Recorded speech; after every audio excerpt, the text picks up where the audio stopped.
Mana nih kabarnya teman-teman? Alhamdulillah baik. Alhamdulillah sehat. Pertama-tama, aku mau mengucapkan selamat datang di webinar Mental Health Day 2021 yang diselenggarakan oleh payungkolbu.id.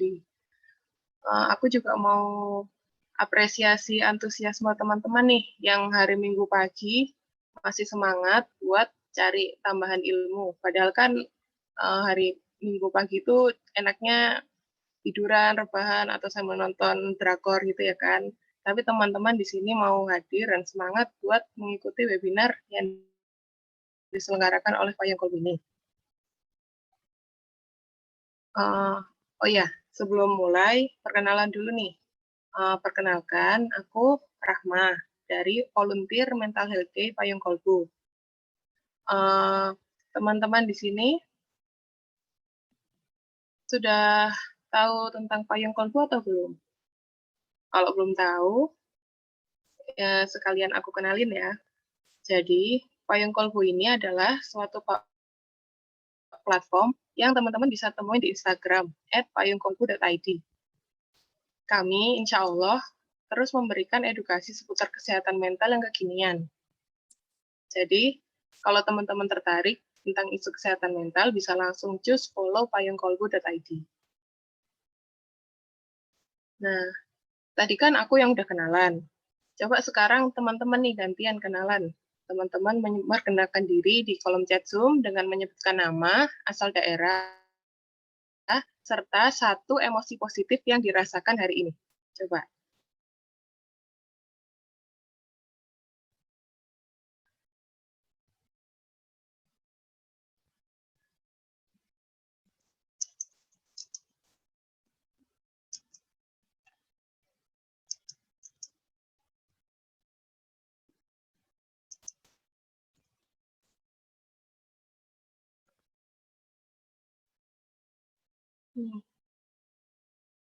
Wah, ini ada Kak Syafira dari Jogja yang happy ikut belajar hari ini. Semoga beneran happy ya, Kak. Terus ada Kak Windy dari Lampung. Semangat juga.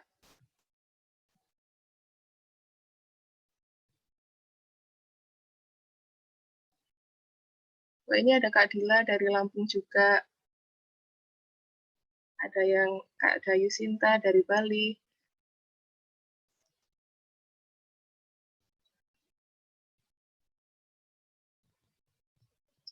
Ada Kak Restu dari Bandung. Kak Alia dari Jakarta.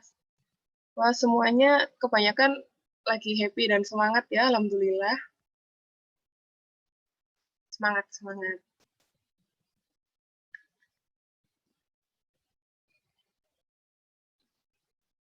Terus ini teman-teman asalnya dari berbagai daerah di Indonesia ya. Keren-keren.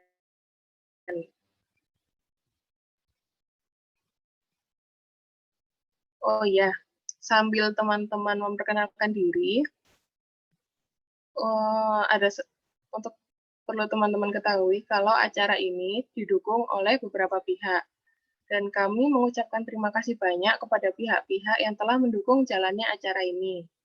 Ini ada beberapa media partner yang telah mendukung berjalannya acara ini. Ada dari Green Indonesia, Maple Connect, aksarajiwa.ind, ada dari Asoka Consulting, terus dari sejiwa.psikologi, familyhour.id, lalu soulhealer.id, ada dari radian.yk, sejutacita.id, merangkai jiwa, serta KPSI Solo Raya. Nah, ini mulai banyak nih teman-teman yang berkenalan. Ada yang dari Blora juga. Mantap-mantap.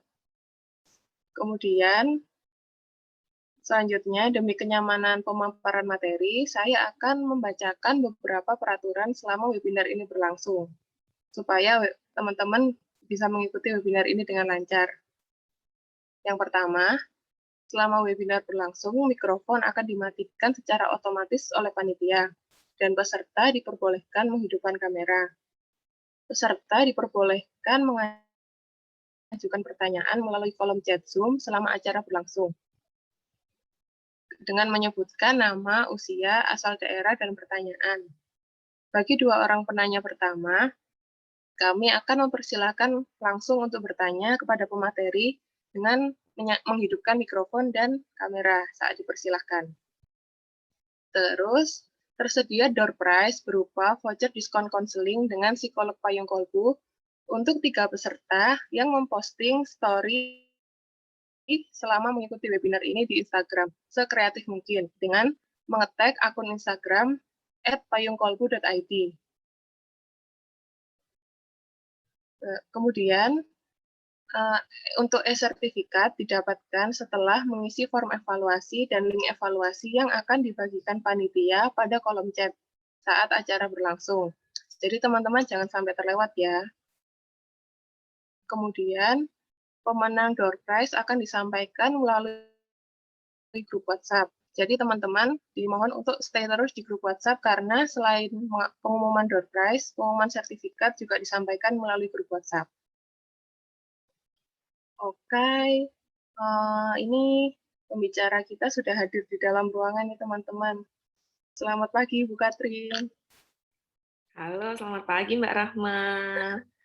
Gimana kabarnya Ibu pagi ini? Alhamdulillah sehat, baik, dan semangat ya. Alhamdulillah, mantap. Nah, untuk mempersingkat waktu, saya akan membacakan kurikulum vitae dari pembicara kita yang keren ini. Jadi beliau adalah Ibu Katrim Alifa Putri kita, MPSI Psikolog. Beliau lulus pendidikan strata 1 sarjana psikologi di Fakultas Psikologi dan Ilmu Sosial Budaya Universitas Islam Indonesia pada tahun 2014, kemudian melanjutkan pendidikan strata 2, mendapatkan gelar Magister Psikologi dan gelar Profesi Psikologi di Magister Psikologi Profesi Universitas Islam Indonesia. Nah, Bu Katrim ini berpengalaman menjadi asisten peneliti di Arbiter sama Ritterbund yang banyak melakukan penelitian mengenai disabilitas dan bekerja sama dengan universitas di Australia. Saat ini, beliau sibuk menjadi seorang psikolog di Biro Layanan Psikologi di Universitas Mercubuana Yogyakarta. Memiliki pengalaman praktek di puskesmas dan di sekolah dasar. Kasus-kasus yang sering ditangani adalah kasus klinis anak dan dewasa. Selain menjadi psikolog, beliau juga aktif mengajar sebagai dosen di Fakultas Psikologi Universitas Mercubuana Yogyakarta. Saat ini beliau fokus mengajar mata kuliah intervensi individu dan kesehatan mental. Nah, beliau juga mendalami konseling dan psikoterapi, terutama kognitif behavioral therapy atau CBT. Keren banget nggak sih pembicara kita pada pagi hari ini?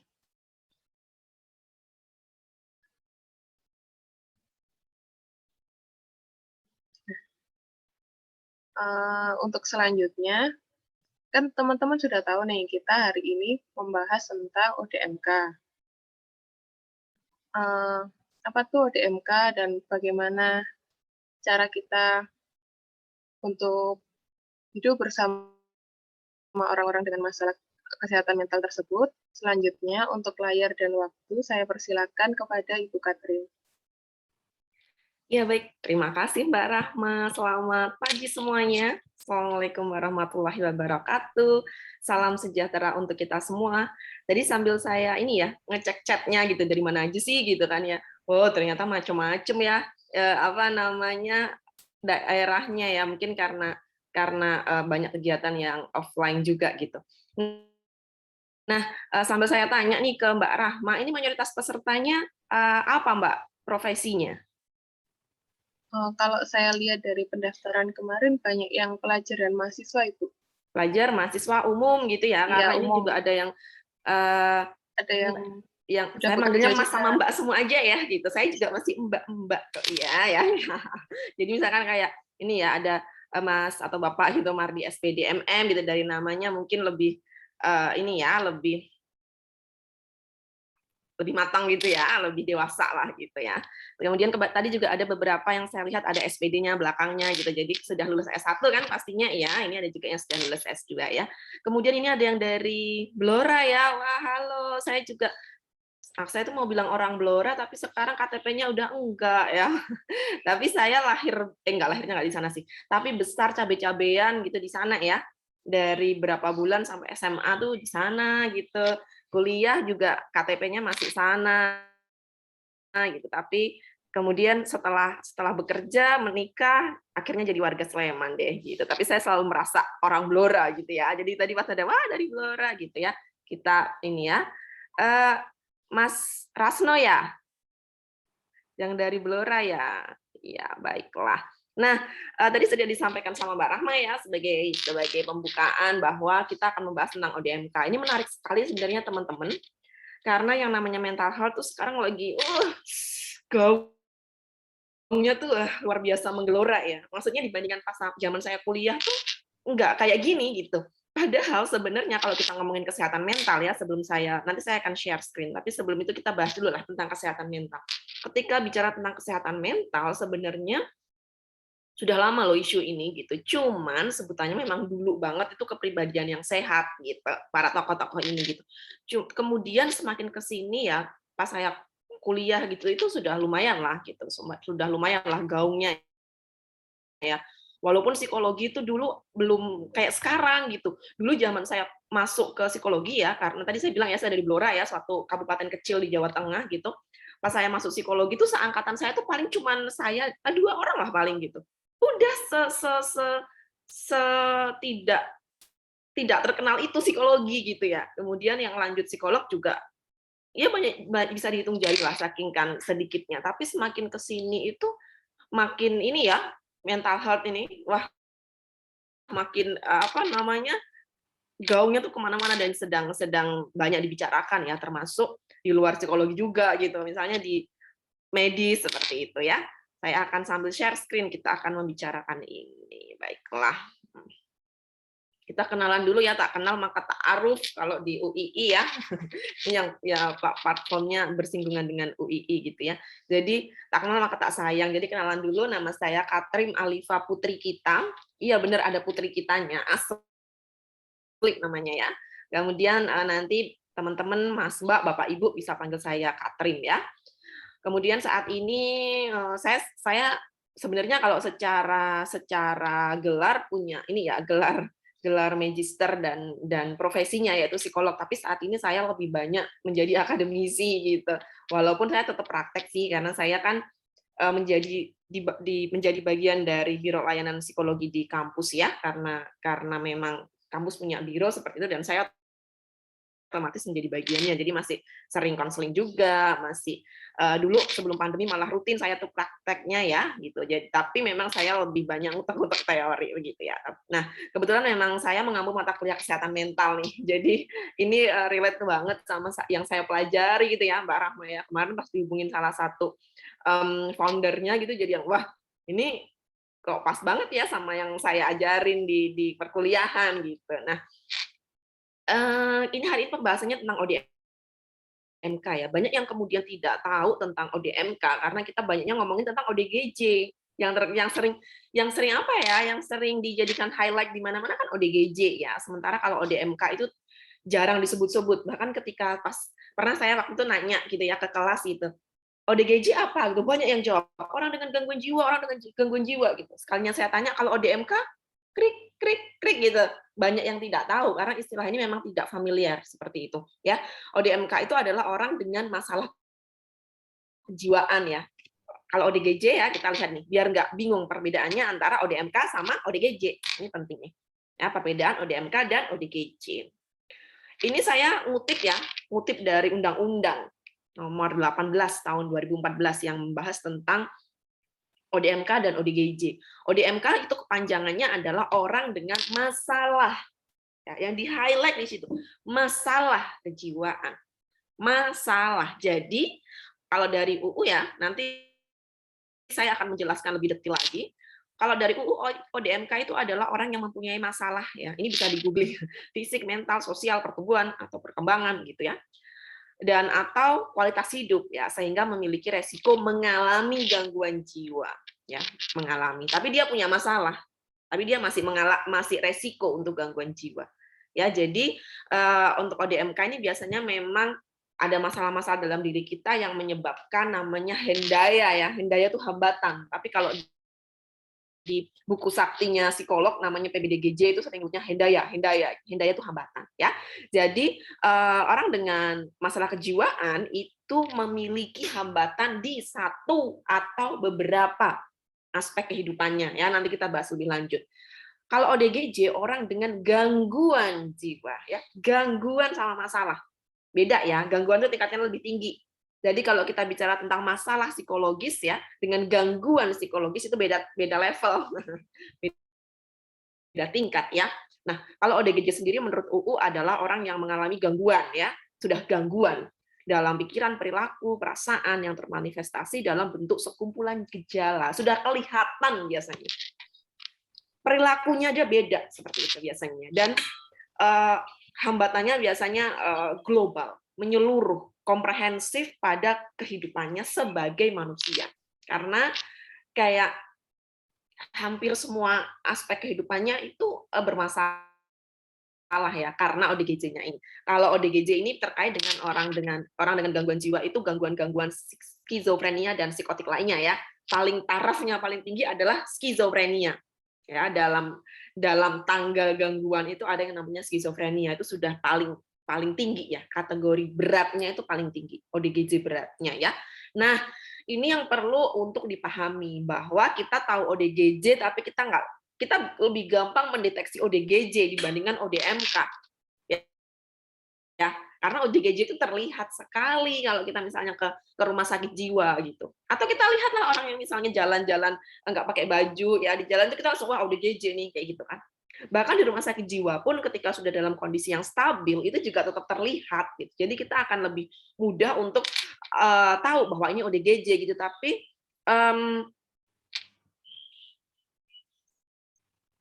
oke, saya kencengkan.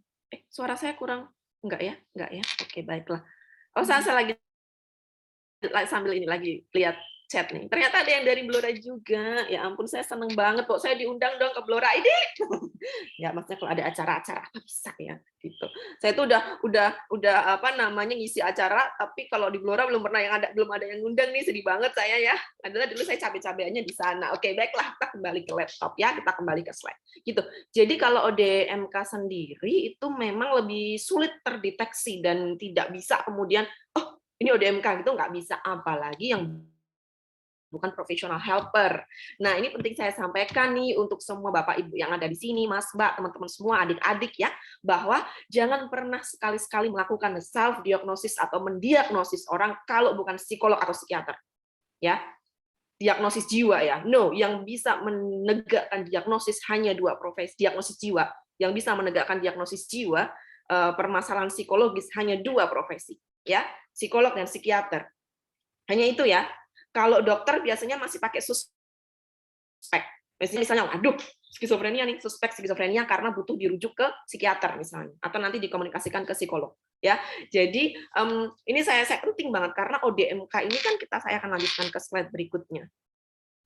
Ya, ini tentang ODMK. Jadi ODMK ya, sebelum nanti saya bahas mengenai self diagnosis. ODMK ini berarti seperti yang definisinya ya, mengalami masalah psikologis. Ya.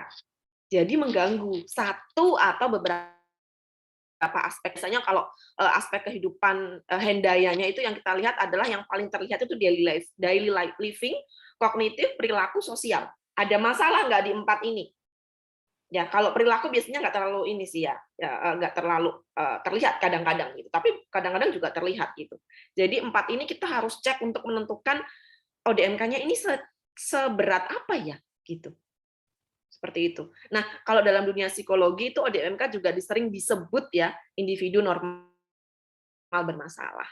Jadi misalkan dulu waktu saya PKPP tuh, waktu saya mapro itu magister profesi psikologi klinis ya, itu dosennya sering bilang tuh, boleh deh ini cari individu yang normal bermasalah gitu kalau cari kasus. Artinya dari kalimat itu kita bisa tahu bahwa ODMK yaitu beraktivitas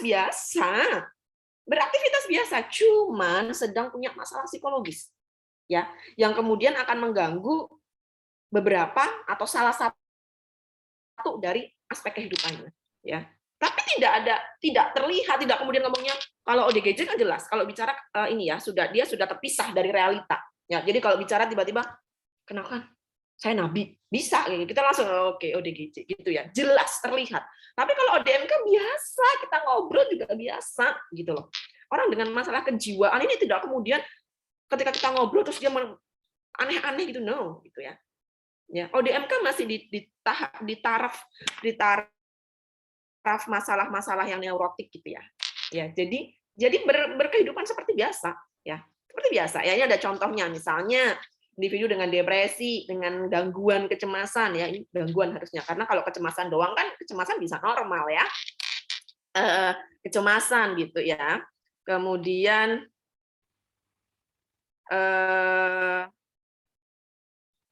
bullying. Kemudian trauma ya, trauma tertentu. Fobia, ibu-ibu yang pasca melahirkan, postpartum disorder atau baby blues, ODMK juga. Banyak banget seperti itu sebenarnya kalau contoh ODMK. Ya nggak kayak ODGJ, kalau ODGJ kan jelas ya, yang punya gangguan psikotik seperti itu ya. Oke, ini sekilas nanti akan kita bahas selanjutnya. Nah, oleh karena itu, ini saya tadi menyambungkan dengan yang tadi saya jelaskan, no untuk self-diagnosis atau mendiagnosis orang lain. Karena apa? Untuk menegakkan ini, depresi kah, kecemasan, itu kalau psikolog sama psikiater menegakkannya jungkir balik itu sampai dapat diagnosis itu. Tidak semudah itu. Ya. Jadi, ketika misalnya ini ada mahasiswa psikologi ya atau mahasiswa kedokteran gitu atau yang berhubungan dengan medis lainnya, keperawatan biasanya kan sudah sangat familiar dengan istilah-istilah masalah-masalah psikologis ya, tetapi tetap tidak boleh sampai melakukan penegakan diagnosis. Bahaya. Ya. Masa depan orang itu. Masa depan orang itu. Makanya jangan pernah sekali-sekali seperti itu. Kemudian saya lanjutkan. Jadi sebenarnya kalau ODMK itu kemudian masalahnya di mana ya? Kalau dalam aspek kehidupannya secara kognitif, afeksi, perilaku gitu, tiga domain ini gitu. Masalahnya di mana? Beda-beda. Beda-beda, tergantung masalah psikologisnya apa gitu. Ya, nggak bisa dipukul rata. Nggak bisa kalau ODMK pasti perilakunya bermasalah. ODMK kognitifnya bermasalah. Oh, bisa beda. Saya kasih contoh 2 nih. Misalkan seorang individu dengan kecemasan menyeluruh, ODMK ya. Kemudian secara kognitif itu ada distorsinya. Jadi permasalahan yang dialami secara kognitif. Kognitif itu kesalahan berpikir. Biasanya kalau orang-orang yang dengan gangguan cemas itu sering bermasalah dengan kognitifnya. Jadi sering distorsi, mikirnya hitam putih. Kalau saya misalnya dalam pandemi ya, orang-orang yang dengan gangguan kecemasan, kalau saya keluar rumah berarti saya mati, kalau di dalam rumah saya hidup. Hanya itu. Yang dipikirkan hanya hitam putih. Ya atau tidak sama sekali. Nggak ada garis abu-abu. Misalkan ya sudah boleh saya keluar, tapi tetap pakai jaga prokes. Nggak ada. Kalau misalkan dengan kecemasan tinggi biasanya begitu. Saya kalau keluar mati, kalau dalam rumah selamat. Sudah. Gitu. Jadi ekstrim pemikirannya ya. Jadi ada hambatan dalam hal perilaku. Kita kasih contoh lagi ya. Individu dengan postpartum disorder. Ya. Gangguan pasca melahirkan. Itu secara perilaku kadang beda sama yang tanpa postpartum disorder, misalnya jadi sering nangis, sering marah-marah. Bisa jadi perilakunya nggak bermasalah, tapi afeksinya yang bermasalah, emosinya. Ya, bisa jadi. Jadi nggak dalam terlihat gitu ya, nggak terlihat menangis itu enggak gitu, tapi kemudian senggol bacok gitu ya, dalam artian sensitif banget gitu. Ya itu juga bisa. Jadi beda-beda. ODMK ini tidak bisa kemudian kita ketok palu, kita kasih apa ya namanya, kita kasih garis gitu bahwa ODMK itu pasti yang bermasalah ini. Enggak. ODMK itu macam-macam banget, bentuknya macam-macam, jenisnya macam-macam, permasalahannya macam-macam ya. Jadi hambatan dalam aspek perilakunya juga macam-macam. Gambaran kognitif, afeksi, perilaku pada masing-masing ODMK dengan masalah yang sama aja beda. Karena prinsipnya adalah individual differences. Misalkan saya sama Mbak Rahma gitu ya, nggak apa-apa ya Mbak Rahma kita jadi contoh ya. Nah kita sama-sama punya gangguan kecemasan. Jangan ya, tapi ya contoh biar gampang. Sama-sama punya gangguan kecemasan. Bisa jadi gambaran 3 hal ini beda-beda. Ya misalnya kalau saya yang menonjol adalah ini ya, misalnya hambatan secara kognitif, bisa jadi. Tapi Mbak Rahma yang menonjol adalah hambatan perilakunya. Gara-gara gangguan kecemasan menyeluruh gitu, nggak mau makan, misalnya menarik diri gitu. Sementara kalau saya biasa aja, misalnya saya makan, ya udah ketemu sama teman-teman, tapi saya kognitifnya yang ini ya sangat bermasalah seperti itu. Walaupun pada akhirnya 3 domain ini bisa saling mempengaruhi, tapi dinamika masing-masing ODMK itu berbeda-beda seperti itu ya. Tapi ini tetap saya garis bawahi bahwa ODMK itu bukan ODGJ, ya masih terhubung dengan realita. Bukan kemudian kayak ODGJ yang ini ya punya halusinasi, waham, no, bukan seperti itu. Biasa aja seperti itu. Nah, kemudian akan timbul pertanyaan ya. Jadi siapa yang kemudian bisa jadi ODMK nih gitu kan? Akan timbul pertanyaan. Tadi katanya kecemasan. Nah, saya juga cemas nih, gimana dong gitu ya. Stres yang kemudian berlebihan. Aduh, ODMK nggak ya saya gitu. Nah, jadi siapa sebenarnya yang bisa jadi orang dengan masalah kejiwaan sih? Ya. Kita bahas ini dulu. Sebelum ke sana kita bahas data. Data ODMK ini saya nggak ngarang ya. Ini saya pakai hasil Riskesdas ya, riset kesehatan dasar tiap 5 tahun sekali. Jadi terakhir 2018. Ya, kita lihat Riskesdas. Nah, kalau nggak bisa next slide saya. Nah, ini kisaran penduduk Indonesia tahun 2018 di mana survei itu atau riset itu dilakukan ya. Jadi di Indonesia di tahun 2018 itu ada sekitar 267,7 juta jiwa. Banyak ya Indonesia itu. Ini juga kalau saya googling datanya WHO juga ada di kisaran ini ya untuk jumlah penduduk Indonesia tahun 2018. Kenapa saya pakainya 2018? Karena hasil dasnya di 2018. Kita lihat dulu hasilnya apa. Ini hasilnya. Ini hitungan saya ya. Saya matematikanya itu juga agak-agak, jadi semoga benar ya yang hitungan dalam kurung itu ya. Tapi kalau yang per-pernya benar. Saya kan itu ngutip dari hasil riset. Yang di dalam kurung itu sendiri. Semoga nggak sesat ya. Gitu. Ya, jadi kita lihat gangguan emosional. Gangguan emosional itu banyak banget. Jadi misalkan kayak gangguan kecemasan, seperti itu. Kemudian mood, ya yang berhubungan dengan emosional dan lain sebagainya ya. Depresi ada sendiri, tapi depresi juga kadang-kadang bisa dimasukkan, tapi ini beda gitu. Kemudian gangguan mania macam-macam kalau gangguan emosional. Nah, itu dari hasil risetnya itu 9,8 per 1.000 penduduk. Jadi kalau diangkakan ya di Indonesia hasil risetnya itu yang terrecord tuh ya, belum lagi yang nggak terrecord. Ada 2.623.460 jiwa.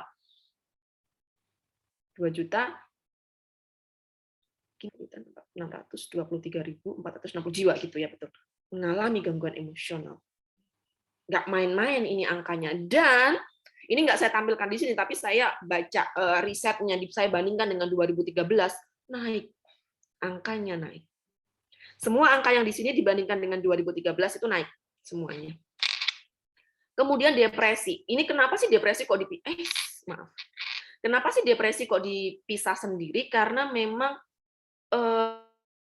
depresi ini menjadi salah satu ini ya masalah yang memang cukup banyak dialami gitu. Makanya sampai kemudian di riset sendiri seperti itu dari hasilnya. Di WHO pun depresi dipisah seperti itu karena memang angkanya cukup tinggi. Jadi kalau gangguan emosional lainnya itu di luar depresi, karena kalau ditambahkan depresi nanti kayak depresi mendominasi gitu, jadi kurang inilah angkanya ya. Kalau depresi sendiri itu ada 6,1 per 1.000 penduduk, artinya 1.632.970 jiwa di Indonesia kurang lebih ya itu mengalami depresi. Dan yang lebih sedih adalah hanya 9% yang mendapatkan pengobatan medis dan psikologis. 9% loh. 9%, jadi 91%-nya nggak dapat pengobatan. Mending kalau 49% gitu ya, separuh-separuh. Ini 9% yang dapat pengobatan.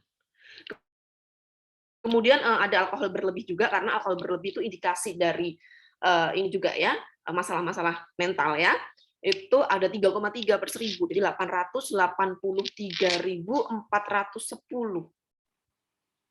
ya gitu. Jadi cukup cukup tinggi angkanya, cukup tinggi. Kalau konsumsi alkohol itu dari 2013 nggak jauh berbeda, tapi kalau untuk gangguan emosional dan depresi itu meningkat. Terutama untuk ini nggak saya tampilkan karena kita bicara ODMK ya. Di Riskesdas itu juga ada gangguan ini skizofrenia dan psikotik lain, itu juga meningkat drastis kalau ini skizofrenia. Kemudian ya kita lihat ya angka-angkanya ini. Apakah saya termasuk di dalam ini gitu ya? Pertanyaan kita kan gitu. Apakah kemudian saya beresiko ODMK atau jangan-jangan saya sudah ODMK tadi yang saya sampaikan ya setelah kita lihat data-data tersebut. Jadi siapa yang punya resiko ODMK? Semua orang memiliki resiko. Semua orang. Psikolog juga, Bu. Ya iyalah, memang psikolog bukan manusia, ya. Kecuali psikolog bukan manusia baru gitu. Sering banget ini saya didapat pertanyaan gitu kayak gitu. Ya ampun, enak ya jadi Bu Katrim nggak pernah stres. Hah? Mohon maaf, gimana? Apakah saya bukan manusia terus nggak pernah stres gitu ya? Kalau saya lagi dulu waktu sebelum pandemi kan saya bilang ya, saya rutin praktek di SD ya, setiap minggu itu sekali ya, 2 jam praktek saya gitu.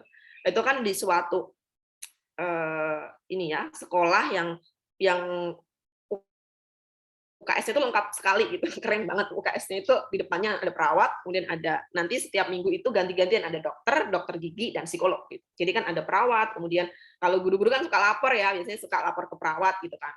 Ini nih siswa ini mau konsultasi psikologi terus daftar dulu gitu. Nah, biasanya itu sering kan para guru-guru ada di situ kemudian ngobrol lah sama saya. Itu sering juga dibilang gitu. Berarti enak ya jadi Bu Katrim nggak pernah marah sama anak katanya gitu. Hah? Gitu. Jadi kadang-kadang seperti itu, kadang-kadang dianggap kalau profesional helper tuh juga wah aman dari ODMK. Padahal ya semua orang tuh punya resiko. Kecil atau besarnya tergantung kita ya. Tapi setiap orang beresiko. Karena apa? Karena apa? Kita selama hidup itu kan berdinamika. Ya, berdinamika. Katakanlah Mbak Rahma gitu ya. Mbak Rahma sekarang umurnya berapa? Saya 22, Ibu. 22 ya. Baik. Selama 22 tahun kehidupan gitu.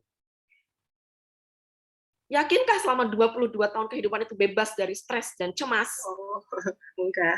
Enggak, pasti enggak ya. Stres dan cemas itu adalah masalah psikologis paling dasar ya. Cemas gitu kan. Stres nanti baru gangguan, masalah kecemasan gitu. Tingkatannya kan begitu. Kan tidak mungkin ya dalam hidup kita selama ini usianya sudah 2 digit semua kan ya. Pasti sudah 2 digit lah, nggak mungkin ada yang 9 tahun kan ya nggak mungkin ya. Pelajar kan juga 2 digit. Jadi supaya tidak terjadi perbedaan kasta usia ya, kita bilangnya 2 digit aja ya. Nggak usah bilang 20-an, 30-an, aduh, atau belasan, janganlah ya. Kita bilangnya 2 digit. Selama kita hidup ya, 2 digit dalam kehidupan kita, pasti kita pernah yang namanya stres atau cemas minimal. Ya, pasti. Karena apa? Kita hanya manusia biasa. Stres dan cemas itu adalah respon alami kita. Ya, untuk merespon itu ya. Kalau stres kan untuk merespon hal-hal yang memang penuh tuntutan ya, tuntutan, tekanan gitu kan. Kita harus beradaptasi, kita harus membuat sesuatu yang baru gitu. Sementara kalau cemas kan respon kita terhadap hal-hal yang belum terjadi yang sudah kita khawatirkan gitu. Jadi kalau mau ujian minggu depan gitu ya, misalnya Mbak Rahma mau pendadaran minggu depan sidang, ya pasti cemas lah gitu. Tapi itu kan cemasnya cemas normal ya untuk kemudian kita bisa belajar. Tapi kan tetap ada cemasnya. Iya kan? Tetap ada deg-degannya. Kadang-kadang sambil perutnya sakit ya, asam lambungnya naik karena biasanya cemas tuh sering ke fisik juga. Jadi semua orang memiliki resiko. Apalagi menurut WHO, gangguan mental itu disebabkan karena satu, kemampuan masing-masing individu dalam mengatur pikiran, emosi, dan perilaku, serta interaksi dengan orang lain. Ya. Jadi ada kalanya ketika ada masalah, kemudian kita agak turun. Gitu. Kan nggak selalu kita bisa ketika ada masalah langsung kita langsung mengatasi. Kan enggak gitu. Ada masanya seperti itu. Belum lagi faktor sosial, budaya, ekonomi, banyak banget nih. Bla bla bla bla bla sosial. Ya. Itu juga mempengaruhi. Bagaimana kemudian stigma-stigma gitu ya. yang ada di sosial gitu, standar kehidupan. Dulu saya baik-baik aja misalnya. Tiba-tiba pas kemudian kerja ada di lingkungan perkantoran yang semuanya high class, waduh, itu juga beda lagi dinamikanya. Belum lagi yang namanya stres, faktor genetik, nutrisi, infeksi ketika hamil dan melahirkan, bencana alam dan macam-macam, itu semuanya juga bisa menyebabkan munculnya nggak hanya gangguan tapi juga masalah. Ya, seperti itu. Ketika saya bicara genetik nanti biasanya akan ada yang bertanya, jadi sebelum karena ini pertanyaan yang hampir selalu ditanyakan ya. Jadi saya jelaskan aja. Apakah kemudian kalau dari segi genetis misalnya orang tua kita atau kakek nenek kita itu yang ada yang punya gangguan mental, kita akan kena juga? Biasanya kayak gitu pertanyaannya. Apa kita juga akan mengalami itu? Ingat bahwa semua orang punya resiko. Ya, semua orang punya resiko. Ya, orang-orang yang memiliki genetis itu ya, turunan itu ya, faktor hereditas itu beresiko lebih tinggi. Sama seperti kalau misalnya bapaknya diabetes mellitus, anaknya lebih rentan terkena diabetes mellitus. Ingat ya, lebih rentan, memiliki resiko, bukan ketok palu bahwa pasti kamu akan gangguan mental. Ya, semua orang ya, termasuk yang tadi punya genetis itu beresiko lebih tinggi dibandingkan yang tidak. Tapi apakah dia kemudian akan pasti mengalami gangguan mental? Ya belum tentu. Ya belum tentu. Orang yang bapaknya diabetes mellitus ada juga yang anaknya nggak apa-apa padahal sudah beresiko. Kenapa ya kok kayak gitu? Kenapa ya kok kayak gitu? Karena kita punya yang namanya faktor protektif. Jadi nggak usah khawatir. Aduh, gimana saya beresiko? Iya sama, saya juga kok. Kita semua beresiko. Ya, kita semua yang masih manusia memiliki resiko. Cuman tinggi rendahnya memang beda-beda. Ya, itu juga tadi ya dipengaruhi genetis, bagaimana pertumbuhan dan perkembangan kita, bagaimana kemudian proses kita tadi ya mengintegrasikan kemampuan kita, kemudian bagaimana kita mengintegrasikan tadi kognitif, afeksi dan lain sebagainya. Tapi nggak usah khawatir, kita juga punya faktor protektif. Ya, kita juga punya faktor protektif. Saya kasih analogi yang sederhana ya, kayak penderita diabetes mellitus. Orang tuanya diabetes mellitus, kemudian anaknya resikonya lebih tinggi. Itu sudah dari penelitian ya, bukan saya ngarang ya. Termasuk yang masalah mental atau gangguan mental itu juga penelitian ya. Tapi kan individu ini punya faktor protektif. Misalnya, waduh, orang tua saya diabetes nih. Ya, saya nggak mau. Jadi saya ngapain? Diet sedari muda, misalnya diet gula sedari muda, misalnya. Itu faktor protektif kan. Faktor protektif itu adalah segala hal yang kita lakukan atau orang lain atau lingkungan yang kemudian memproteksi kita dari resiko itu. Ya, misalnya kalau diabetes mellitus tadi ya sudah berarti saya diet sedari muda, ngatur makan, ngatur kalori, termasuk terutama gula. Ya, kemudian saya harus bagaimana. Akhirnya ya sudah sampai tua tidak mengalami yang namanya diabetes mellitus itu. Walaupun sudah punya resiko tinggi, dokter pun misalnya sudah menyampaikan. Gitu. Jadi kita punya faktor protektif. Gimana dengan gangguan mental? Gimana mental? Ya sama. Kita semua punya faktor protektif. Tapi lingkunganku tidak mendukung, orang-orang sekitarku tidak mendukung. Kita punya diri kita. Itu faktor protektif paling utama dan pertama. Setelahnya baru lingkungan. Ya, seperti itu. Itu penting sekali untuk kita pahami bahwa kita punya faktor protektif. Jadi misalnya ada beberapa yang kemudian klien saya gitu ya cerita bahwa saya tuh secara genetis sudah begini-begini Bu, katanya begini-begini. Tapi klien saya ini aware sekali, sangat aware. Jadi memproteksi dirinya dengan itu tadi ya bahwa oke, saya punya resiko. Jadi kalau saya ada apa-apa saya harus langsung cari bantuan. Oh, saya harus lebih mengenali diri saya. Saya harus tahu simptom atau gejala-gejala ini itu ada indikasi apa sih yang kayak gitu. Kita punya faktor protektif, jangan khawatir. Dan kita juga bisa, sekarang kan teknologi udah canggih banget ya. Kita juga bisa kemudian mencari informasi-informasi itu. Ya, tapi pastikan mencari di platform-platform yang jelas. Ya, jangan kemudian di Instagram itu kan sekarang banyak banget yang bahas kesehatan mental. Tapi teorinya nggak jelas, kesel banget saya. Tapi kan nggak mungkin ya saya komen ya, kenal aja enggak. Gitu. Tapi banyak sekali sekarang platform-platform yang tidak jelas sumbernya. Jadi kadang-kadang ngutip-ngutip sesuatu yang kayaknya ini mirip sama aku terus di repost. terus diposting gitu ya. Jadi hati-hati kalau ingin mencari informasi, pastikan informasi-informasinya yang memang sumbernya itu jelas gitu. Misalnya memang ada profesional dalam platform itu, kemudian sering menggunakan jurnal-jurnal penelitian untuk menjelaskan, itu juga penting. Karena kan masalah-masalah kesehatan mental dan lain sebagainya ini bukan dari pengalaman ya. Ini itu ada penelitiannya gitu. Jadi kalau menyampaikan sesuatu gitu, misalkan saya bilang kita semua punya faktor protektif, itu bukan dari pengalaman saja ya, karena memang saya berpraktek ya. Tapi memang ada hasil penelitiannya seperti itu. Jadi kalau mencari info, pastikan info-info yang dicari itu seperti itu. Kemudian terus gimana? Katanya kita punya faktor protektif gitu kan ya. Terus kita harus gimana sih gitu? Paling tidak ya bisa untuk membantu ODMK, atau jangan-jangan kita yang ODMK terus gimana gitu ya. Dulu waktu kuliah mapro ya, ini teman-teman yang mapro mana suaranya atau baru lulus gitu ya, yang magister profesi ya, tahu ya dinamikanya kuliah mapro seperti apa. Nah, itu sering kemudian di tengah-tengah itu kita saling evaluasi diri bahwa kayaknya lagi ODMK nih gitu kan. Karena memang ada dinamika di dalamnya. Nah, kemudian ketika kita menyadari itu ya, atau semua bapak ibu yang ada di sini, teman-teman, kakak adik gitu ya, yang ada di sini gitu. Ketika kemudian kita sadar bahwa oh, kayaknya saya bermasalah nih. Apa yang harus kita lakukan? Itu yang saya bold, caps lock, highlight. Cari bantuan. Cari bantuan. Cari bantuannya ke siapa sih? Nah, ini loh, kadang-kadang ketika saya bilang cari bantuan tuh harus ke psikolog ya gitu kan. Apakah kita semua harus ke psikolog seperti itu? Bantuan itu ada tiga tingkat.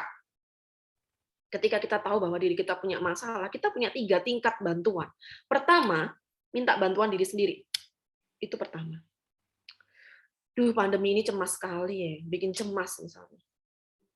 Minta bantuan diri sendiri. Misalnya kalau saya gitu, karena saya punya apa ya, tahu ilmunya seperti itu. Oke, berarti saya harus gimana sih kalau saya cemas gitu. Itu minta bantuannya ke diri sendiri dulu gitu ya. Kalau misalkan dengan diri sendiri kita sudah beres masalah kita, gimana tuh? Ya sudah. Ya nggak masalah dong kalau kita bisa membantu diri kita sendiri. Ya. Gimana sih kok kita bisa membantu diri kita sendiri? Hal yang kayaknya seolah-olah kita bilang itu nggak penting, tapi ini penting sekali dengan mengenali diri. Mengenali diri. Hah? Cuman mengenali diri? Oh, jangan. Salah. Kalau menurut salah seorang tokoh, seingat saya Jung ya, Carl Jung, salah satu tokoh psikologi, itu mengatakan bahwa pengenalan kita sama diri kita itu adalah tingkat pengetahuan paling tinggi katanya. Karena itu susah. Awalnya pas saya baca teori ini saya cuma sambil lalu sih, kayak yang karena saya merasa bahwa saya sudah kenal sama diri saya sendiri gitu awalnya. Cuman kemarin saya tuh kayak tertampar gitu, barusan banget untuk memperingati Hari Kesehatan Jiwa juga dunia. Waktu saya kebetulan waktu acara semacam talk show gitu ya, tapi lintas profesi. Saya waktu itu ngisinya sama seorang psikiater dan survivor mental disorder, bertiga isinya, sama moderatornya dokter waktu itu. Nah, dari pembicaraan itu kemudian kayak beliau salah seorang psikiater senior ya, menyatakan bahwa sebenarnya ketika kita mengenali diri itu adalah sesuatu yang tidak gampang katanya kita. Jadi kita bisa kemudian mengenali orang lain dengan mudah, tapi kadang kita susah untuk mengenali diri kita sendiri gitu. Jadi ketika saya sampai akhirnya saya bisa mengatakan bahwa oh saya ini pribadi yang pencemas, itu prosesnya juga lama gitu. Sampai kita kemudian mengenali diri sendiri. Apakah iya? Iya. Benar. Proses kita mengenali diri kita sendiri itu kadang-kadang menjadi proses yang cukup bertingkat itu prosesnya. Beberapa kali saya melakukan wawancara ya, baik wawancara untuk kebanyakan kalau saya wawancaranya untuk ini sih apa namanya lanjut kuliah, atau kemudian yang sudah lulus S1 gitu mau lanjut kuliah, atau kemudian yang bekerja gitu di suatu instansi, atau kenaikan pangkat dan lain sebagainya ya. Seperti itu. Biasanya kalau saya memang psikolog klinis sih, tapi kalau seperti itu biasanya saya menggali hal-hal klinisnya ya. Bukan kalau psikolog industri kan menggali potensi-potensinya ya. Kalau saya akan melihat di dirinya seperti itu. Biasanya kan 2. Nah, beberapa yang saya tanya ketika saya bilang, "Ayo Mas, jelasin dong dirinya." Gitu. Ya, saya itu begini-begini, saya dulu lulus dari begini-begini. Kemudian saya tanya, ceritain dong termasuk kelebihan sama kelemahannya, diem. Itu banyak yang kayak gitu, diem. Kemudian yang apa ya kelemahan apa ya gitu, bingung sendiri seperti itu ya, bingung sendiri gitu, atau enggak gitu misalnya tahu kelemahannya terus kelebihannya bingung sendiri gitu, karena apa, mengenali diri sendiri memang tidak semudah itu gitu ya.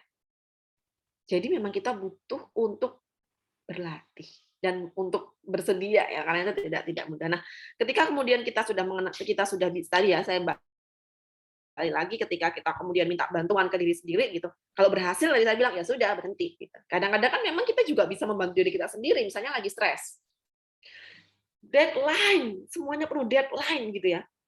Kalau yang kuliah deadline tugas, belum lagi besok presentasi harus buat materi. Kalau yang sudah kerja seperti saya juga deadline kerjaan gitu ya. Ada tiba-tiba ini saya harus ngumpulin ini, harus ini, belum lagi ngoreksi, belum lagi nanti anak saya kenapa, halah gitu ya. Jadi wah stres sendiri gitu. Ya, stres sendiri. Nah, hal pertama adalah kita minta bantuan diri sendiri. Oke, misalnya aduh, saya butuh me time bentar lah. Bentar aja sejam, me time dulu lah gitu misalnya ya. Tapi habis itu saya ngapain ya? Oh, saya harus mengerjakan itu biar nanti saya nggak makin stres. Setelah saya me time misalnya ya, setelah saya me time, kemudian saya mengerjakan, berkurang kan beban saya, berkurang kan deadline saya, sudah saya submit gitu kan ya. Beres ya. Stresnya berkurang juga, berarti saya sudah berhasil membantu diri saya sendiri. Kalau diri sendiri nggak berhasil, berarti ke nomor 2 adalah orang terdekat. Siapa? Pasangan. Kalau yang sudah menikah ya, kemudian sahabat, kemudian keluarga, kakak, adik, orang tua, atau keluarga yang dekat gitu, walaupun bukan dari keluarga inti. Atau yang orang-orang yang kita anggap mampu, misal kalau di ulama gitu ya, pendeta, kemudian kalau di tokoh keagamaan gitu, atau guru kita gitu yang kita anggap mampu, misalnya kalau yang sekolah guru BK gitu karena merasa nyaman sama bisa lah kemudian minta bantuan. Nah, itu orang-orang terdekat. Jadi misalkan tadi contohnya stres gitu ya, karena banyak deadline, kemudian diri sendiri nggak mampu, kemudian kita curhat ke sahabat kita sambil nangis-nangis gitu ya. Habis itu lega kan karena sudah curhat, terus kita jadi bisa ngerjain ya. Kita bisa ngerjain tugasnya, bisa disubmit, beres. Ya, stresnya ikutan beres. Ya, jadi bisa orang terdekat juga bisa membantu. Gitu ya. Kalau beres ya sudah, berhenti kalau stresnya sudah hilang kan ya. Tapi kalau orang terdekat tidak mampu, kita nggak bisa untuk tetap nggak bisa ya, masih bermasalah aja. Ketiga adalah profesional. Ya, cari bantuan profesional. Orang yang ke psikolog atau orang yang ke psikiater itu bukan orang yang tidak sehat secara mental. Ya, tidak bisa dikotak-kotakan bahwa oh kamu ke psikolog ya, kamu ke psikiater ya, kamu nggak sehat tuh mentalnya. Kalau aku nggak ke psikolog, nggak psikiater, berarti aku lebih sehat. No. Kalau kita bicara tentang kesehatan mental, kita bicara tentang definisinya. Ya, kesehatan mental itu diawali ketika individu mengenali diri, kemudian menerima dirinya, ya, kemudian mampu mengoptimalisasi seluruh potensi-potensinya sehingga bisa mengatasi masalah. Akhirnya mencapai yang namanya kesehatan mental. Ya, proses kita mengoptimalisasi diri itu termasuk ya, ketika kita tidak mampu, kita cari bantuan itu termasuk tadi, karena kita kenal sama diri kita. Oh, saya nggak bisa ngatasin sendiri. Nggak bisa saya. Itu namanya kita kenal sama diri kita sendiri. Jadi saya butuh bantuan. Supaya apa? Supaya kita tetap sehat secara mental. Ya, usaha-usaha kita mencari bantuan itu kan endingnya supaya kita sehat secara mental. Ya, itu penting sekali. Ya. Bagaimana kemudian, ini penting ya, karena memang stigma ini nggak cuma di Indonesia kok. Beneran, di negara-negara lain pun, bahkan negara yang lebih maju juga stigma ini masih kental. Bagaimana kemudian ketika kita minta bantuan ke psikolog atau ke psikiater itu menjadi dapat stigma ya, dikatakan itu tadi, gila ya, ngapain sih, ngapain ke psikolog, astaga gitu. Oh terus cinta kamu ke psikolog, ya ampun lebay banget. Gitu. Ya, padahal itu sedang menjaga kesehatan mentalnya. Tapi memang akhir-akhir ini sudah mulai banyak sih yang aware ya. Beberapa kali saya dapat kasus yang seperti itu ya, karena mau menjaga kesehatan mentalnya itu, jadi sudah tahu bahwa wah saya ini bermasalah nih, gitu kan? Saya ini bermasalah nih, nggak bisa nih kalau diminta bantuan, nggak bisa nih diselesaikan dari diri sendiri atau orang terdekat. Jadi saya butuh bantuan profesional. Ya, itu penting sekali untuk kita paham ya, bahwa orang yang ke psikolog atau orang yang ke psikiater ya, itu sedang dalam proses untuk menjaga kesehatan mentalnya. kadang-kadang kita pun misalnya sesama profesional helper pun kita masih butuh bantuan profesional kadang-kadang. Ya, gitu. Karena tadi ya kita tetap manusia biasa gitu. Ketika memang akhirnya saya nggak bisa membantu diri saya sendiri, saya nggak bisa untuk dibantu oleh orang terdekat saya, ya pasti saya butuh bantuan profesional seperti itu kan. Setiap orang seperti itu.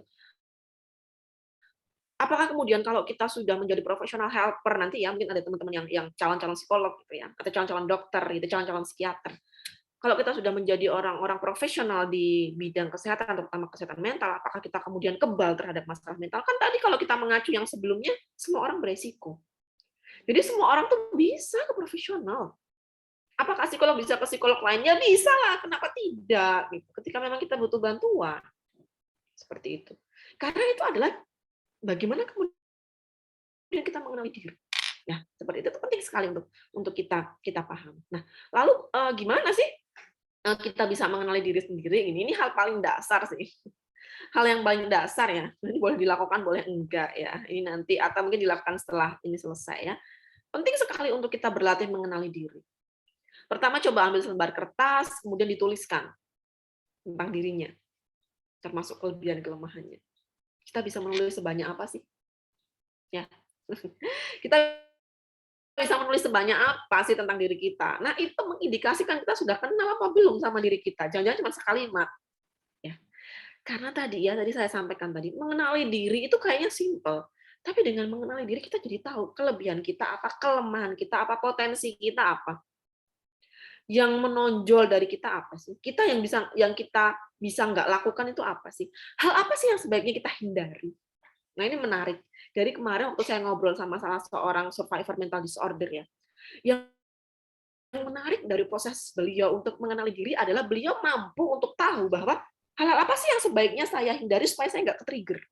Karena namanya juga ini ya, masalah mentalnya sudah cukup serius ya, sudah masuk gangguan gitu ya, sudah masuk gangguan. Jadi memang beliau harus rutin ke psikolog sama psikiater gitu. Walaupun sudah nggak kayak dulu yang setiap minggu gitu, enggak. Karena apa? Beliau sudah mengenali diri sendiri.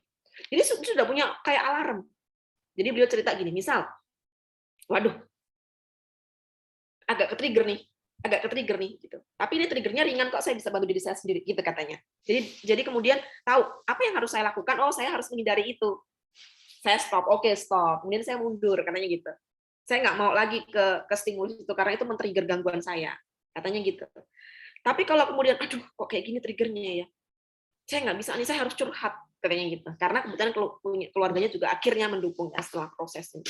Curhat, cerita, karena keluarganya juga sudah dibekali juga, jadi bisa bantu, oke, bisa lagi. Tapi ada kalinya beliau juga cerita bahwa, aduh, triggernya kuat banget nih, nggak bisa, saya nggak bisa sendiri nih, saya harus ke psikolog saya, katanya gitu. Jadi langsung datang ke psikolog, kemudian menstabilkan lagi. Ya, sampai begitu. Ya, jadi mengenali diri sendiri ini luar biasa. Seperti tadi, ya, bagaimana saya harus menghindari stimulasi ini. Hal-hal apa saja sih yang men-trigger saya? Gitu. Misalnya nih, saya ambil contoh ya, saya sendiri aja deh. Saya itu kan cenderung cemas orangnya, kecemasan saya tinggi. Jadi saya ketika saya mengenali diri, saya akan tahu. Karena saya kebetulan cemasnya memang tipe yang kognitif. Ya, jadi saya sangat kognitif untuk cemasnya. Jadi banyak pikiran-pikiran distorsi ya, negatif dan lain sebagainya. Nah, gimana kemudian saya supaya bisa tetap menghindari itu ya, nggak kemudian cemas-cemas banget. Gimana saya supaya tetap bisa cemas yang normal ya, jadi tetap hanya membantu saya untuk produktif, bukan membuat malah saya jadi terpuruk gitu. Ya saya harus tahu. Kalau udah ada triggernya, waduh. Ya, misalnya ya, waduh, minggu depan nih gitu. Minggu depan akreditasi. Minggu depan akreditasi gitu. Oh, langsung tuh bergejolak semua badan saya ya. Nah, gimana sih kemudian saya untuk meredam itu? Oke, stop pikiran saya karena memang kalau saya ada di pikiran. Gitu ya, stop pikiran saya. Hindari dulu stimulus-stimulus yang kemudian menyebabkan pikiran saya itu berlebihan gitu ya. Itu cara kita kemudian mengenali diri untuk tetap sehat secara mental. Seperti itu ya. Misalnya juga karena saya tadi sudah bilang ya, saya orang yang pencemas tadi saya bilang ya. Saya orang yang pencemas gitu. Tadi saya sampaikan. Pandemi ini ketika di awal-awal saya cemas sekali. Sangat cemas saya. Sudah mulai mengganggu kalau menurut saya. Bahkan dulu ketika awal-awal pandemi ya, ketika saya kan kalau klien itu di plotting ya oleh biro. saya akan menolak, bukan saya jahat, tapi saya akan menolak klien-klien yang kecemasannya sama. Pokoknya kalau cemasnya pandemi, saya harus, jangan saya bilang. Saya bilang sama asisten gitu kan, jangan saya, atau enggak saya bilang langsung ke kepala bironya. Jangan saya nggak bisa ini. Karena apa? Saya belum healing. Saya belum. Nah, itu cara saya kemudian menjaga diri saya supaya saya nggak bablas kecemasannya langsung terjun jurang. Ya, dengan mengenali diri. Nah, ketika saya healing ya, karena saya kemudian waktu itu saya sampai mencari bantuan profesional sih, karena ya saya rekan sejawat saya memang di bidang itu ya, banyak nih. Saya minta bantuan profesional. Nah, ketika saya healing ya, sudah deal gitu, kecemasan saya sudah normal lagi, baru kemudian saya bisa terima klien yang kecemasannya tentang pandemi. Termasuk baru kemudian saya menerima permintaan beberapa tempat gitu, kadang-kadang ada yang mahasiswa, ada yang suatu desa tertentu, untuk kemudian saya diminta memberikan materi tentang dealing with kecemasan selama pandemi. Baru saya bisa. Tapi ketika prosesnya itu saya perlu tahu hal-hal apa yang saya hindari gitu ya. Seperti itu. Nah, ini penting sekali. Jadi ini praktek paling sederhana sih. Paling sederhana ketika kita ambil selembar kertas, kemudian kita tuliskan tentang diri kita semuanya. Sudah sebanyak apa yang kita tahu tentang diri kita. Gitu. Nah, kita lanjutkan. Jadi itu tentang diri ya. Bagaimana kalau kemudian kita sebagai masyarakat ketika tahu gitu ya, ketika tahu, wah ODMK nih gitu misalnya, ketika tahu waduh ada masalah nih, yang kita lakukan adalah stop stigma negatif. Bantu, kalau kita tahu tentang ilmu ini, kita bantu orang-orang untuk stop stigma negatif. Susah ya, terus gimana? Abstrak banget stop stigma negatif, caranya gimana? Edukasi. Hanya edukasi, itu paling dasar. Acara-acara seperti ini itu edukasi. Yang datang kan bukan cuma orang psikologi, ini saya SPD gitu ya. Berarti kan dari keguruan gitu ya. Ini saya baca, wah ada yang di Chicken Blora, aduh, gitu ya. Saya seneng nih banyak yang dari Blora gitu. Yang dari lain-lain juga saya seneng kok gitu. Jangan merasa jadi anak tiri ya gara-gara saya menyebut Blora terus ya enggak. Tapi memang itu edukasi, iya, edukasi kayak gini.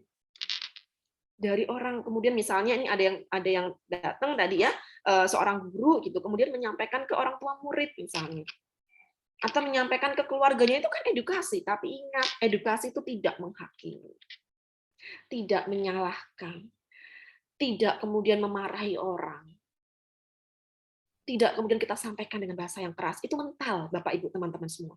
Ketika ada orang yang nggak mau ke psikolog, terus kita dengan kuatnya bilang, kamu tahu nggak?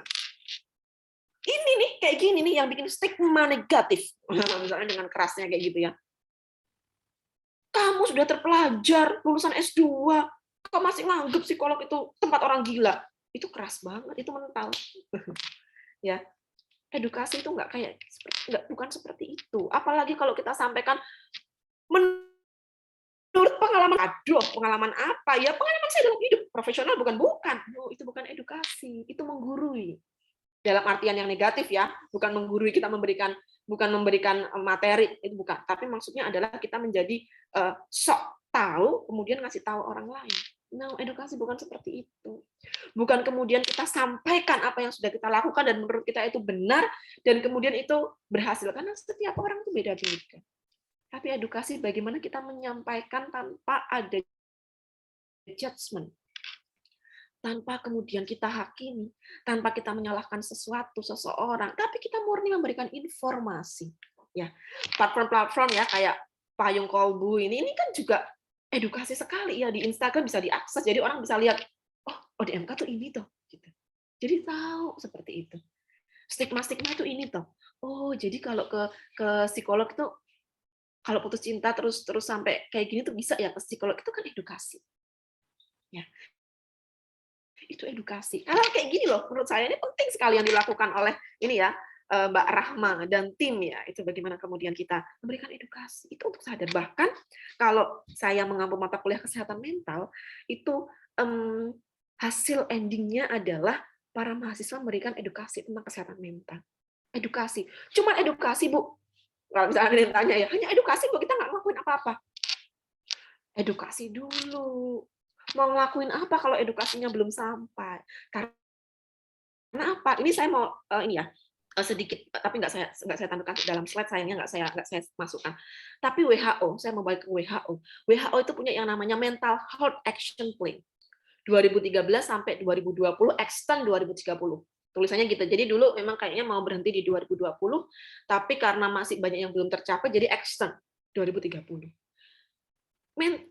Mental Health Action Plan berarti cara untuk meningkatkan kesehatan mental, termasuk untuk membantu ODMK ya, sesuai judul kita tadi ya, butuh bantuan, bukan ini ya, mencari sensasi gitu ya. Termasuk ketika bantu para ODMK, termasuk ODGJ nantinya, atau kita yang sedang mental unstable. Menurut WHO, Mental Health Action Plan-nya adalah memberikan edukasi. Ya, pertama itu gitu. Dari siapa edukasi? Nah, kalau Mental Health Action Plan memang menyasarnya ke pemerintah. Ayo pemerintah yuk kasih edukasi yuk, vaskes tingkat 1 yuk, puskesmas ya gitu. Kalau dari Mental Health Action Plan. Dari yang edukasi yang terendah yuk sama siapa? Sama masyarakat sekitar. Nah, puskesmas itu misalkan kita bicara tentang puskesmas di Jogja, itu kan masing-masing puskesmas punya satu psikolog gitu ya. Termasuk ada di daerah-daerah lainnya juga gitu. Tapi kan psikolognya cuma satu, warganya banyak banget. Akhirnya punya kemudian kader jiwa. Yang nanti psikolognya sampaikan ke para kader sampaikan lagi.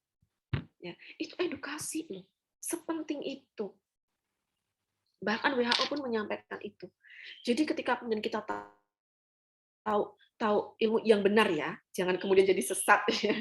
Kita sudah tahu gitu ya. Dapatnya dari mana? Oh, saya baca di platform Instagram misalnya, di Payung Kolbu. Siapa itu Payung Kolbu? Oh, itu ini yang foundernya adalah para psikolog gitu. Oh iya ya, berarti itu tulisannya dari psikolog. Iya gitu. Oh, berarti ada profesionalnya. Bisa kita kutip misalnya. Atau misalkan Payung Kolbu kalau misalnya memberikan postingan-postingan diberikan ini apa namanya itu sumbernya ya, misalnya kayak gitu ya. Itu juga bisa kita jadikan. Jadi edukasi itu kayak gitu. Untuk memerangi stigma, kalau kita bicara tentang memerangi stigma, hal pertama yang perlu kita lakukan kalau kita tahu adalah kita edukasi. Kalau kita nggak tahu, kita cari edukasi. Itu yang pertama untuk memerangi stigma untuk ODMK. Jadi termasuk mungkin ada yang sedang mengalami ini ya, yang punya masalah tidak malu untuk cari bantuan, tidak malu untuk dianggap gila, tapi malu ke rumah sakit. Ya ampun, nanti kelihatan banget gitu ya. Atau misalkan, oh di Blora rumah sakitnya nggak ada psikolog, adanya psikiater, tapi pengennya ke psikolog. Jangan khawatir Bapak Ibu teman-teman semua. Atau saya itu tinggalnya di pelosok pedalaman yang nggak di Jawa lagi, nggak ada psikolognya. Jangan khawatir Bapak Ibu, Mbak-mbak, Mas-mas, adik-adik, teman-teman semua. Sekarang banyak sekali ya platform-platform online yang meyakinkan yang bisa memberi bantuan. Misalnya ini Payung Kolbu jelas ya, foundernya psikolog. Kemudian Halodoc yang punya aplikasi misalnya. Saya sebutkan yang lain nggak apa-apa ya, Payung Kolbu, bukan saya jahat, tapi ini kan edukasi ya. Kemudian kalau dulu di Jogja itu ada yang namanya pijar psikologi seperti itu. Kemudian biro-biro kampus kayak misalkan biro layanan psikologi di tempat saya itu juga menyediakan layanan online. Ya. Jadi sekarang mau akses tuh gampang sekali. Nggak mau keluar rumah. Layanan online. Tapi aku tuh nggak punya masalah, cuma pengen tahu. Layanan online. Bisa. Belum lagi kalau ada webinar-webinar kayak gini, ya, semuanya serba online. Jadi sekarang edukasi itu banyak sekali. Itu yang perlu kita lakukan. Kalau kita tidak tahu, cari tahu. Kalau kita sudah tahu, kita bisa menyebarkan ke orang lain, tapi tidak kemudian mendiagnosa ya. Kita bisa sarankan misalkan, pengen cobain nggak ke psikolog? Bisa loh di Payung Kolbu itu by video call misalnya. Ya, itu sangat bisa. So edukasi itu menjangkau seluruh lapisan masyarakat. Ya. Bahkan tadi saya tanya Mbak Rama pesertanya apa? Kenapa saya pengen tahu? Karena saya pengen tahu ini jangkauannya sampai mana. Ternyata ada pelajar tadi, ada mahasiswa, kemudian ada mungkin ini ya, Bapak Ibu guru ya, yang ya kalau SPD bisa jadi nggak jadi guru sih, tapi misalnya pekerja yang lain, itu kan jangkauannya luas sekali, jadi bisa kemudian disampaikan ke yang lain seperti itu. Nah, itu dari saya, Mbak Rahma dan juga teman-teman. Saya akan stop biar lebih enak untuk proses tanya jawab selanjutnya. Ya, terima kasih. Terima kasih banyak kita tim atas pemaparan materinya yang keren banget. Ini sudah ada beberapa pertanyaan yang masuk. Ini boleh langsung sesi tanya jawab kan ya, Bu? Oh iya, langsung aja langsung. Boleh kalau nanti pas saya ini mau tanya lagi, silahkan banget. Iya, iya. Ini ada yang pertama dari Kak Betty Maharani. Mungkin Kak Betty Maharani mau menanyakan langsung melalui suara atau saya bacakan dari chatnya, bagaimana?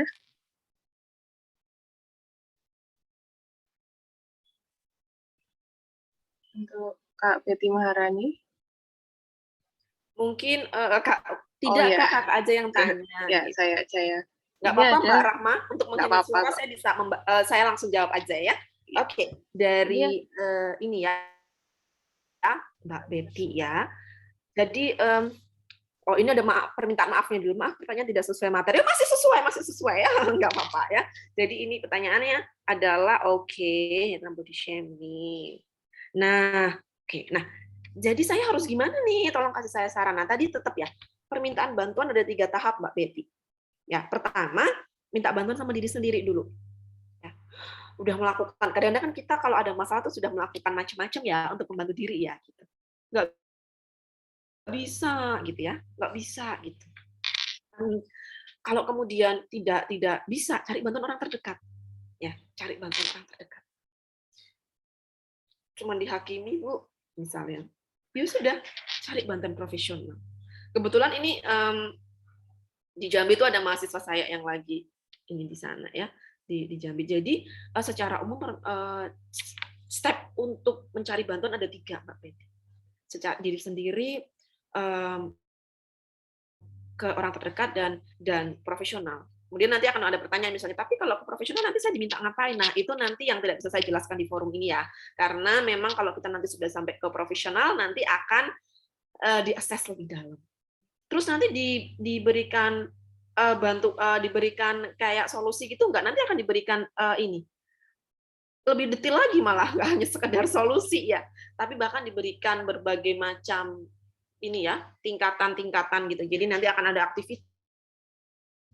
Kemudian nanti akan seperti apa sih kita mengevaluasi dan lain sebagainya, tapi nanti based on masalah, based on apa ya, based on klien gitu. Jadi akan beda-beda. Jadi ketika memang diri sendiri sudah tidak mampu, orang lain juga tidak bisa membantu, jangan khawatir untuk jangan takut untuk mencari bantuan profesional seperti itu. Kalau saya pun juga begitu. Misalkan saya membantu diri sendiri nggak mampu gitu. Kemudian saya minta bantuan teman-teman saya untuk curhat gitu, nggak mampu, maka saya akan bantuan profesional gitu ya. Termasuk yang saya cerita tadi waktu pas awal-awal pandemi di mana kecemasan saya sangat waktu itu sudah cukup ini ya, cukup menurut saya sudah mengganggu lah seperti itu, sampai distorsi saya kuat sekali gitu ya, ketakutan saya juga luar biasa. Maka saya terus berpikir bahwa nggak bisa nih kalau kayak gini. Bahkan saya sampai menolak klien kan, maksudnya saya sampai tidak bisa menangani klien loh. Berarti kan sudah ada hendaya di pekerjaan saya ya. Saya seorang psikolog yang menerima klien sampai saya tolak. So akhirnya saya ini memutuskan untuk ya sudah saya mencari bantuan gitu. Dan itu habis mencari bantuan baru berapa ini langsung selesai gitu. Karena apa? Ya, karena ketika kita mencari bantuan itu yang profesional itu punya dasar ilmunya ya untuk membantu secara tepat guna seperti itu ya. Nanti boleh tanya lagi ya Mbak Betty ya, tapi saya akan melanjutkan ya. Ini dari Mbak Hasna. Ketika ODMK kemudian ada faktor resikonya tinggi, apakah bisa menjadi ODGJ? Ya, bisa. Ya, resikonya lebih tinggi untuk menjadi ODGJ. Untuk itulah kita penting sekali untuk punya faktor protektif. Salah satunya faktor protektif yang jelas kita bisa lakukan, satu, mengenali diri tadi. Dengan kita mengenali diri, kita akan tahu kapan sih butuh bantuan gitu. Jadi yang tadi saya cerita itu tadi ya, yang survivor mental disorder itu nggak sampai kecemplung ya, nggak sampai kecemplung ke sampai psikotik, karena akhirnya bisa ditarik oleh dia sendiri gitu. Karena akhirnya sudah minta bantuan. Jadi melalui bantuan psikolog, waktu itu ceritanya begitu, melalui bantuan psikolog, beliau diajak untuk kenal sama dirinya, sehingga tadi kalau ada apa-apa, oke, stop di sini, oke, ini trigger nih. trigger nih, saya harus ngapain, trigger nih, nggak bisa dilanjutkan seperti itu. Itu resikonya tinggi. Beberapa kasus yang saya temui untuk ODGJ itu diawali dari ODMK, ya, ODMK yang tidak terselesaikan. Jadi punya masalah, suatu masalah kemudian diabaikan, ya, diabaikan. Yang paling simpel kayaknya nggak ngefek itu putus cinta. Karena saya dapat gini, putus cinta awalnya putus cinta aja, tapi kemudian karena cukup memang sudah ada risiko untuk ODGJ, resikonya cukup tinggi karena genetis. Awalnya nggak langsung psikotik kok, ada depresi dulu, depresi dulu. Tapi depresinya itu terabaikan gitu, tidak tertangani sama sekali kalau ini belas. Yang ada yaitu kamu tuh kurang dekat ini loh sama Allah, gitu kan, sholat gitu ya gitu. Malah stigma yang didapat. Astaga katanya ya waktu itu kebetulan saya sempat dapat kesempatan untuk ngobrol sama seseorang yang dekat itu dan tahu hidupnya gitu. Jadi sempat dapat stigma juga gitu. Apa sih gitu putus cinta ngapain kamu? Nah akhirnya ODGJ. Jadi waktu itu akhirnya dirawat di rumah sakit jiwa. Ya makanya penting untuk kita bisa dealing ya tadi ya entah dengan diri kita atau dengan bantuan orang lain atau dengan profesional helper seperti itu. Baik, kemudian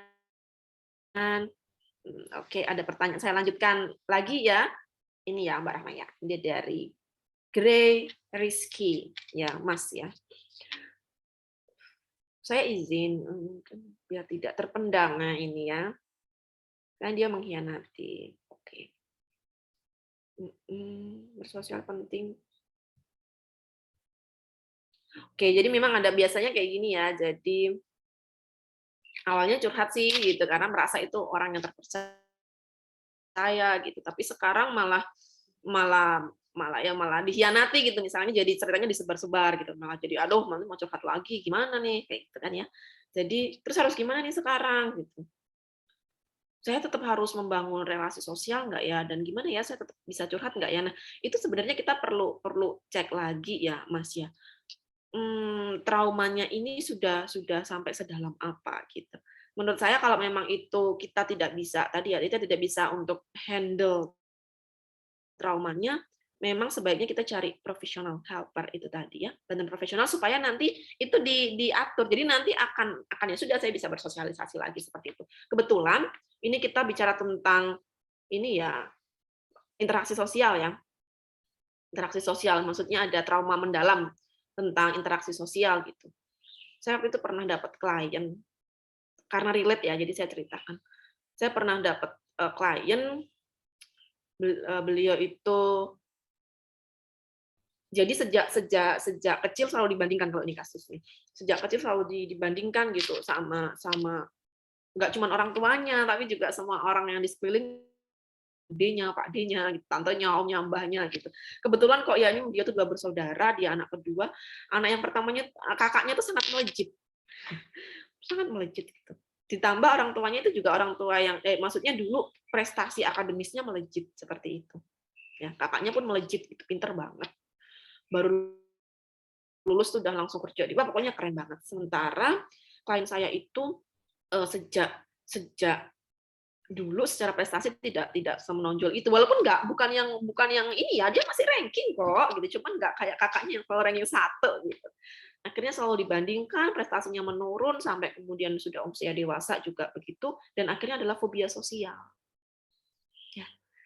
Endingnya sampai kemudian lumayan ini ya masalahnya ya rada cukup sedang lah itu ya sampai dengan fobia sosial, karena memang dari beliau juga cerita bahwa saya dulu selalu merasa saya abaikan katanya gitu ya, saya merasa ini bukan masalah gitu. Jadi pas ketemu sama saya tuh sampai beneran yang ini ya kayak ya emosinya keluar semua bahwa iya ternyata saya begini ya, saya sampai begini gitu.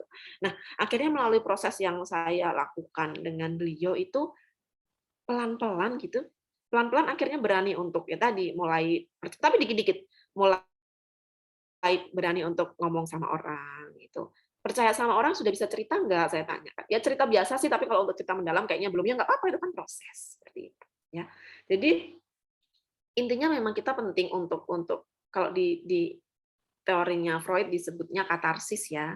Bagaimana kita penting kemudian untuk mengekspresikan emosi yang kita rasakan, terutama emosi negatif. Tapi apakah dengan cerita? Ya enggak. Kita bisa menulis kok. Menulis, menggambar gitu. Cuman memang cerita itu dinilai lebih lega karena kan dua arah ya, akan ada yang ini. Tapi tidak hanya dengan cerita, kita pun menulis itu termasuk salah satu kita rilis emosi. Kita menggambar ya juga, tergantung kita sukanya di mana seperti itu. Nah, cerita dari klien saya yang waktu itu gini memang. Waktu itu saya tanya, jadi dia itu sering melakukan hal ekstrim untuk nggak ketemu orang. Beneran. Ya beneran. Jadi misalnya nih waktu kuliah dia akan masuk ke kelas tuh sangat mepet. Biar apa, dia nggak perlu ngobrol sama temennya. Jadi dosennya udah datang, dia ngekor di dosennya langsung duduk. Kan nggak perlu ini ngobrol kan, nggak perlu basa-basi dulu karena udah ada dosennya, karena langsung menjelaskan materi. Dia akan keluar kelas di saat baik, dosennya udah menutup, ya baik, terima kasih, selamat siang, saya tutup perkuliahan pada hari ini, assalamualaikum warahmatullahi wabarakatuh, keluar.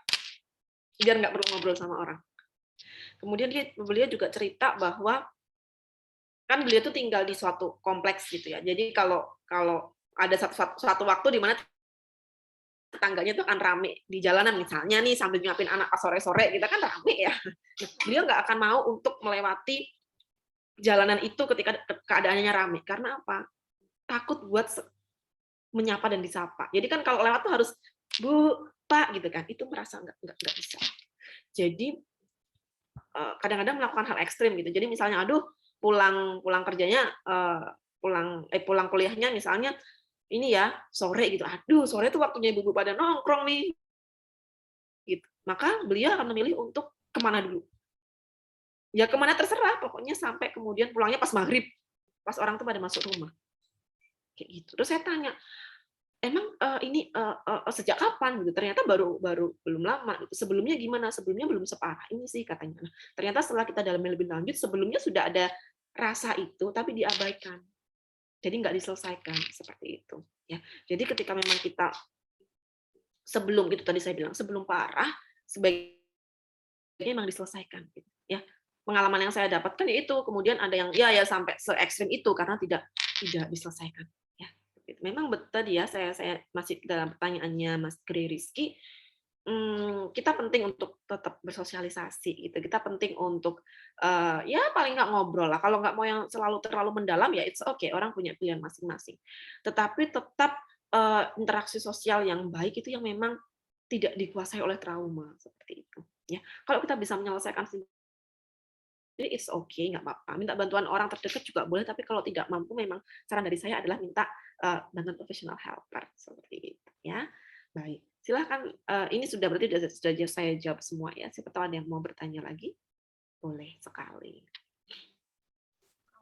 Sebelum teman-teman bertanya lagi, ini mumpung pesertanya masih banyak, bolehlah foto bersama dulu ya Bu. Oh iya, sama ya. Saya tadi lupa nih nggak sampaikan ke Mbak Rahma, saya minta maaf nggak bisa pakai virtual background. Tadi sudah saya coba, tapi ini karena belakang saya miring gini ya, belakang saya miring gini. Jadi dia muka saya ikutan kena gitu, jadi kayaknya akan terganggu deh pas saya menjelaskan. Gitu ya. Iya, mohon maaf ya. Ini boleh teman-teman yang hadir silahkan langsung on cam. Nanti ada teman saya yang memberi apa-apa. Oke, boleh yang belum on cam diberi waktu dulu untuk on cam. Aku mulai dari slide pertama ya teman-teman. 1, 2, 3. Oke, slide kedua. 1, 2, 3. Udah. Makasih teman-teman. Ya, terima kasih. Oh, ini ada ini ya, menyediakan door prize menarik ya. Oh, ini ada yang tanya nih link presensinya sudah tadi kayaknya di atas. Di atas. Ini ada door prize nih untuk membuat story Instagram dan menandai akun Payung Kolbu. Saya ditandai juga boleh loh. Malah jadi ini ya, malah jadi pamer akun Instagram nanti. Boleh. Akun Instagram saya sama seperti nama saya ya, Katrin Alifa, gampang dicari ya. Karena namanya jarang juga yang ini ya. Gitu. Oh, ini dikasih ini lagi ya, link presensi gitu. Jadi pertanyaannya sudah saya jawab semua nih Mbak Rahma.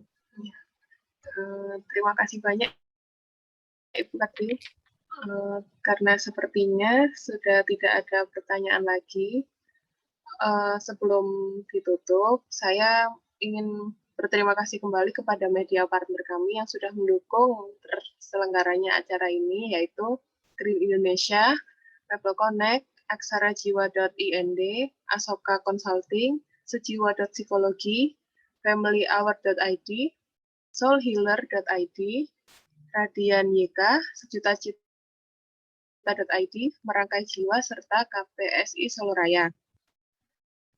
Untuk teman-teman, silahkan mengisi form evaluasi sebagai syarat untuk mendapatkan sertifikat. Lalu setelah ini, jangan live grup WA dulu ya, karena pengumuman door prize beserta pemberian sertifikat akan dilaksanakan melalui grup WA. Jangan lupa juga follow payungkolbu.id serta media partner yang sudah saya sebutkan tadi. Untuk Bu Katrim, apakah ada yang ingin disampaikan lagi? Ya, baik. Kata terakhir ya, mungkin ya, Iya. penutupnya ya, baik. Untuk semua Bapak Ibu, kakak, adik-adik, teman-teman yang ada di sini, bahwa ketika kemudian kita merasa bahwa kita tidak punya siapa-siapa gitu untuk membantu, percayalah bahwa kita punya diri kita sendiri yang bisa kita optimalkan. Dan ketika kita merasa bahwa semua lingkungan menghakimi kita, percayalah ada profesional helper, ya, ada psikolog dan psikiater yang siap untuk mendengarkan. Gitu. Ketika nanti ada kesempatan, Bapak Ibu mungkin ada kesempatan ke psikolog, jangan khawatir, ya, jangan khawatir bahwa akan dijudge dan lain sebagainya, jangan khawatir, ya, karena memang kami sudah disumpah ya untuk melakukan itu. Jadi last ya, but not least ya, akhir kata saya ucapkan terima kasih untuk Bapak Ibu, teman-teman serta panitia moderator yang sudah hadir dalam acara ini. Jangan lupa untuk bahagia, ya, jangan lupa untuk bahagia. Jaga terus kesehatan mental kita. Itu dari saya, Mbak Rahma. Baik, terima kasih banyak Ibu Katrim. Mengingatkan kembali, jangan lupa bahwa minggu depan masih ada serangkaian webinar seri selanjutnya yang membahas tentang ODGJ dan support system. Pasti nggak kalah menarik ya sama webinar kali ini. Jadi teman-teman boleh langsung daftar, linknya ada di Instagram profilnya payungkolbu.id. Baiklah, sekian acara webinar pada siang hari ini. Mohon maaf apabila ada kesalahan dari moderator maupun teman-teman, saya mohon maaf. Terima kasih atas partisipasi teman-teman. Terima kasih Ibu Katrim atas materi yang keren sekali. Wassalamualaikum warahmatullahi wabarakatuh. Waalaikumsalam. Waalaikumsalam warahmatullahi wabarakatuh. Terima kasih Makasih, Kak. semuanya. Terima kasih Bu Sehat Katrim. Terima kasih Bu. Saya live ya. Terima kasih semuanya. Terima kasih. Terima kasih Bu.